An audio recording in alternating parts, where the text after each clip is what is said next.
Hey everyone, and welcome back.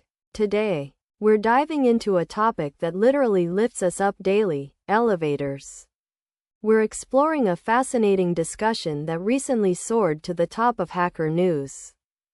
The thread kicked off with an engineering deep dive, highlighting how much we take these marvels for granted. A veteran lift engineer detailed the intricate ballet of counterweights, cables, and microprocessor-controlled braking systems ensuring our safety. It's a sophisticated network of sensors constantly monitoring speed, load, and door operation.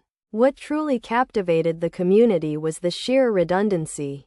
Multiple independent safety circuits, backup power supplies, and emergency stop buttons are standard. Every component has a fail-safe counterpart. These systems are designed to fail safely, a testament to decades of iterative improvements driven by stringent safety regulations. The discussion naturally pivoted to the future. Imagine elevators moving horizontally as well as vertically, using magnetic levitation technology. Think Hyperloop for buildings. This isn't science fiction. Companies are already prototyping systems that could revolutionize urban architecture, allowing for entirely new building designs.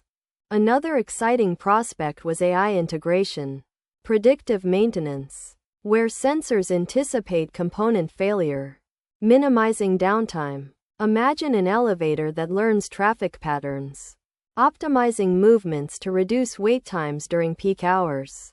The Hacker News community appreciated the hidden complexity and brilliant engineering behind something so ubiquitous. It reminds us that even mundane infrastructure is often at the cutting edge of human innovation.